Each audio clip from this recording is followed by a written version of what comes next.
bit. We've got Phil Thompson, former Liverpool captain and three-time European Cup winner with the Reds as well on the line. Phil, good afternoon to you. Hi, you all right, Will? You all right, Ken? All right, Phil, all good, thanks. All right, mate. We were chatting about Liverpool with Gordon Strachan a few minutes ago, Phil, and we were kind of saying Leeds pushed them right to the pin of their collar last Saturday. I guess the flip side to that is that Liverpool got the job done. You know, even though it wasn't a perfect performance by any means, Mo Salah scores the goals, they get the 3 points, and it's still the ideal start to the season. Yeah, it's deja vu, isn't it? And it's you do look at it and you say, oh, it's got away with it again.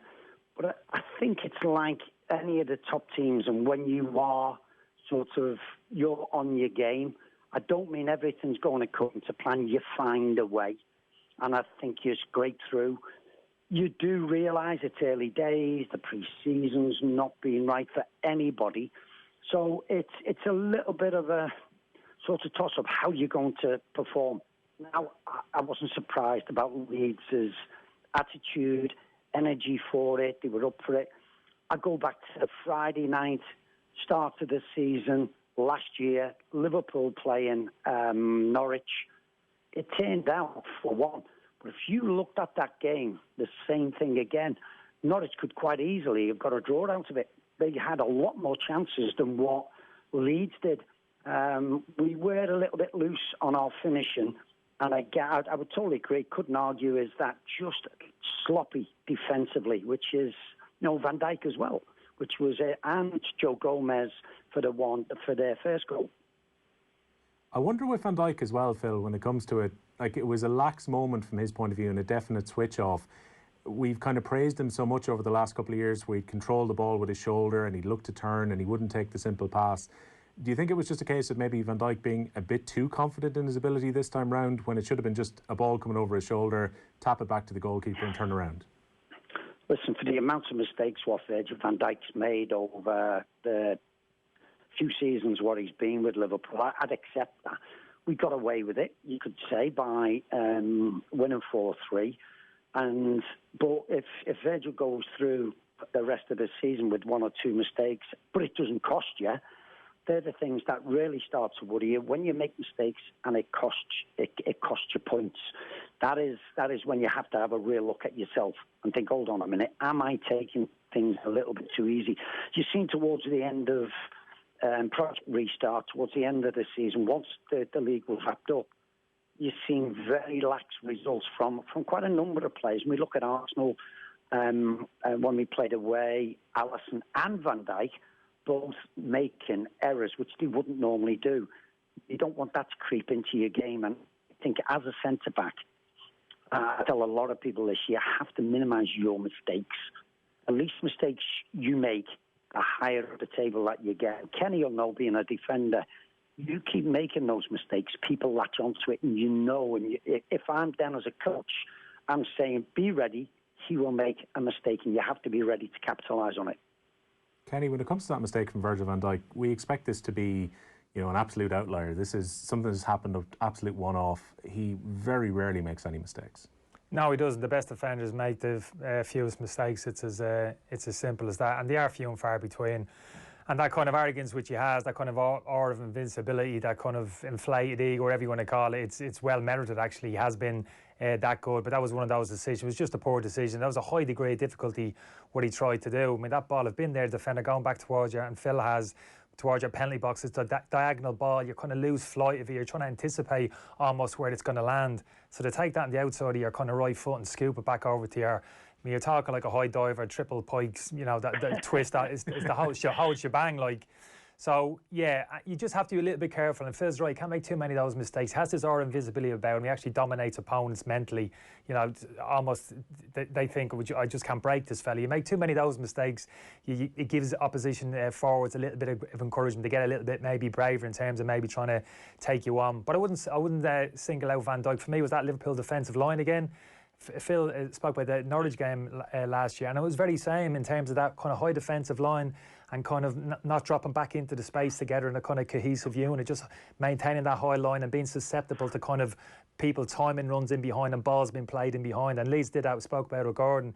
Leeds took the opportunity to put those balls early in behind. They got runners in there, and Liverpool were a little bit slow to drop into the space and cover that space. So that's just something I think can be rectified quite quickly. And something that can happen easy, Kenny, as well, when you've got two defenders who push as high up as Liverpool do, like Robertson, I should say, and Trent Alexander-Arnold play so much of their football in the opposition half, that those gaps are going to be there unless the midfielders fill in nicely. No, is the gap? Yeah, I've no problem with, and Phil know better than me, no problem with squeezing the pitch up the pitch and keep it compact. That's absolutely fine. But if an opposition teams are good enough to work the ball to somebody in space with his head up in possession, now he's looking beyond the Liverpool pack forward to hit balls in behind. That's the trigger when you've got to drop into the space. You've got to, as quick as you are, you've got to drop and protect the space in behind. If you're going to allow a pass, you're going to allow a pass into the centre forward's feet where you can still go and engage him. So it's just decision making for me. Yeah, squeeze as high as you can. That's all well and good, a high line. But there's times when you're going to have to drop into the space, and you're just going to have to be clever and to pick and choose your moments. Listen, guys, this is the way Liverpool play. It's not just done this game on Saturday. It's been all the time. This is what Jurgen Klopp wants his team to play. Yes, people would say it's risky. We were doing this back in the 70s and 80s, playing a high line, but then your goalkeeper needs to be ready to actually sweep up. Everybody, where I would say now, you're looking, if you've got the problems, you have to have a solution. For me, when that ball goes, and you've seen it in the Charity Shield, in the very first seconds, when David Luiz got the ball, he was looking to try and play it over the top of the defence.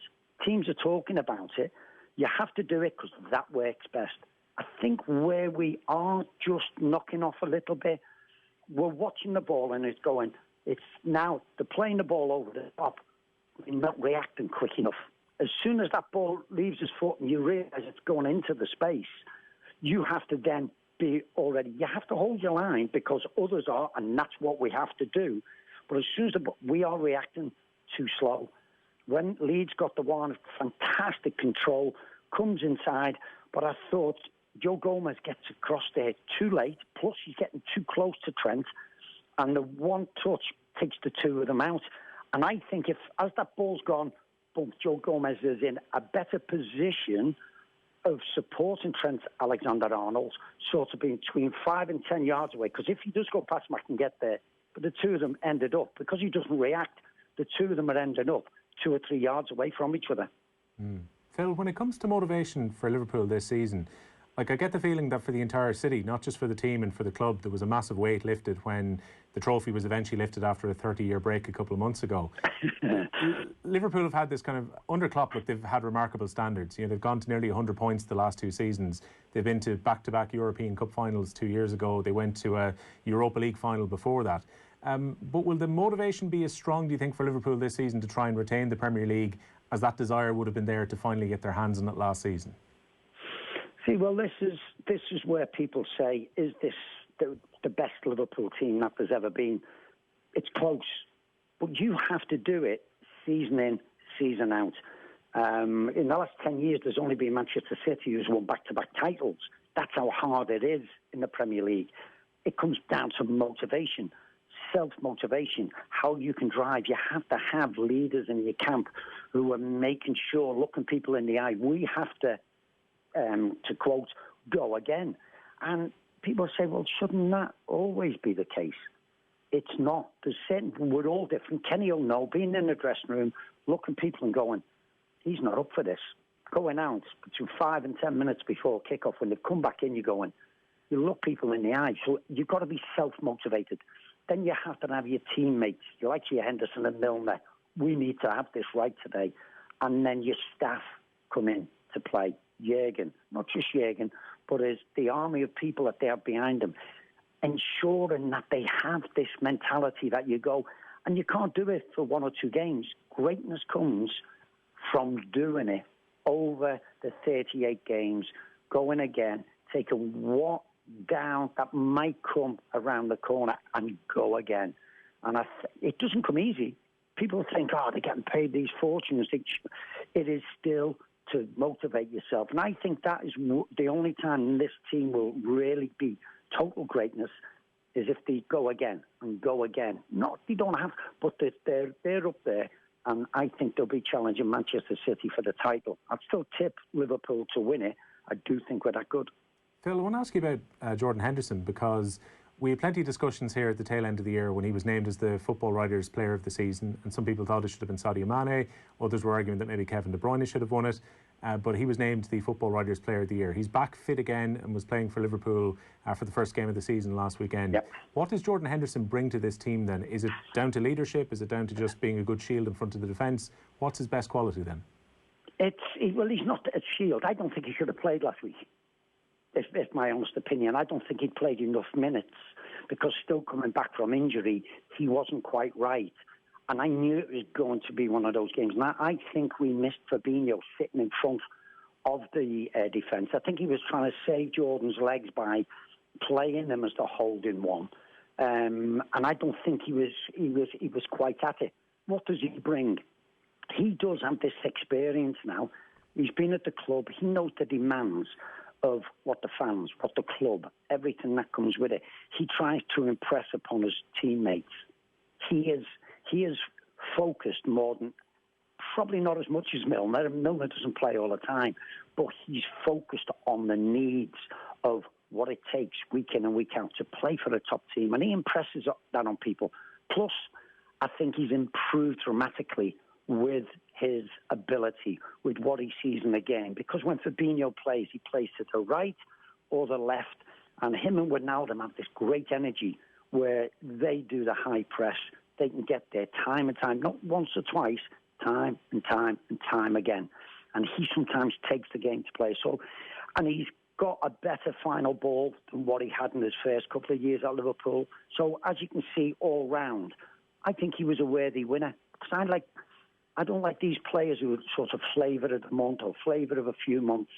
I like to see, and it's hard sometimes to look, what was somebody doing in the first half of the season? How was he actually playing? And I think Jordan Henderson totally deserved his award. Kenny, when it comes to people maybe under pressure coming into this season, Jose Mourinho, first time that Spurs have lost Everton in quite some time last weekend, beaten 1-0, wasn't the best of performances from Spurs either. A lot of people have been watching that documentary All or Nothing about Tottenham in the last few weeks and have maybe seen Jose's first year in charge. But how much pressure is for him now to try and kick on from last year, where they just about scraped the Europa League finish on the last game of the season? What's going to be expected of Jose Mourinho now? I think improvement. I would imagine. It hasn't spent a huge amount of money in the window. We won't be happy with that. I'm sure they'll invest between now and the middle of October, and I think they need to in key areas, defensively, possibly even again in central midfield. What I'd be more worried about, to be honest, which was just the reaction after the game from what I've read and what I've listened to. I mean, I remember Jose Mourinho for the first maybe 6, 8, 10 years of his career, and his man management was absolutely flawless. I never remember one player coming out publicly within the whole squad and publicly criticising whether you're in the team or not. They absolutely loved him. He valued all his players. He protected them fiercely, and he never pointed a finger, and certainly didn't do it in public. Outside of the confines of the dressing room, but he seems like a different person the last 3 or 4 years. The amount of kind of public spats, fights he's picked with individual players, it feels really, when you strip it back, as if it's almost a deflection. And people might argue, well, it's his motivation. He's pointing the finger at players. He's looking for a reaction off players, but I haven't found too many players that I played with who would react positively to a manager kind of hang them out a little bit in public. Very few players. That kind of hurts. That really stings. That gets under the skin. And some players, there's no coming back with some players if a manager kind of hangs them out in that respect. So I think he's got to be very careful, because if he wants to get that type of improvement that we're talking about and take the club forward, he can only take the club forward with the players in line behind them. I think he's got to be very careful how he approaches things over the next couple of weeks, and so important he keeps that squad united and behind them, because if he loses the players, well, then it's only a matter of time before he walks out that door or he's pushed. Yeah, Phil, I suppose getting him back into the top 4 has to be the aim for him, but that seems a tricky task when you look at the teams who've, like Chelsea, who've invested heavily and have a better squad than last season. Getting into the top 4 is going to be no easy task for them. No, without a doubt, it's going to be tough for a lot of teams. And the match on Sunday against Southampton, because they got beat at Palace, so that's going to be a tough one.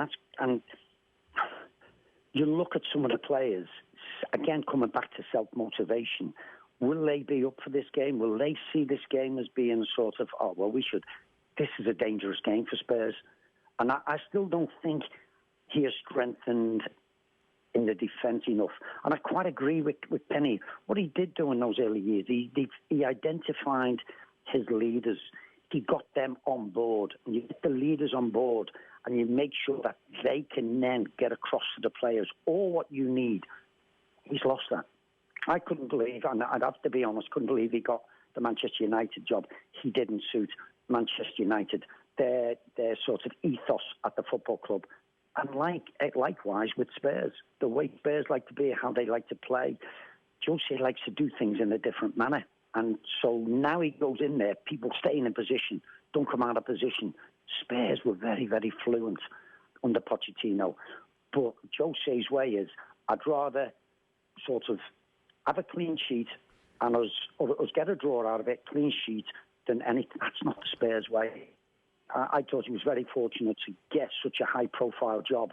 But I think he's got his work cut. I totally agree. You can't alienate certain individuals because we've all been in dressing rooms and we'll all back each other up when it comes to it. So against managers. Phil, just before I let you go, I mean, Saturdays are going to be quite different for many of us who would have sat down and watched Soccer Saturday, and we've had the announcement a couple of weeks ago that yourself and Lettice and Charlie Nicholas won't be around for the next season of Soccer Saturday. What's your feeling about it now? Well, I've got Saturdays off. Golf? No, listen, I've had a fantastic time. 22 years I've done Sky, from the very first days with Richard Keys, Andy Gray, myself, doing matches in 1992 to Soccer Saturday starting in sort of 94, 95 with sort of Rodney Marsh, Frank McClintock, Clive Allen and George Best. I was in that initial gang. I was one of the younger members then of it. And it comes and every good thing comes to an end. And I've just had an absolutely terrific time doing it. And it changes what they see. I've been there long enough to see my mates, those go, Rodney and Frank. So, yes, it'll be something to miss. That crack and that banter, what we had, and good debate at times, it has to be said. I think it's one thing that people will sort of miss of our lads, but I think people have got to be given a chance. And I know people will go, oh, decent, and not that. It took a while for everybody to gel on our programme, and we did it for many years. But I will miss it. I think people will quite understand that. But I do have to thank them for, I enjoyed every minute. Those guys, Jeff Stelling is just an absolute genius. And Tiz, Charlie, and Paul Merson, I'll miss them all on the programme. Yeah, I mean, obviously, I'm getting no sense of any kind of bad blood here in terms of what's happened, but was it a bit of a surprise to you when you got the news that you weren't going to be renewed for next season?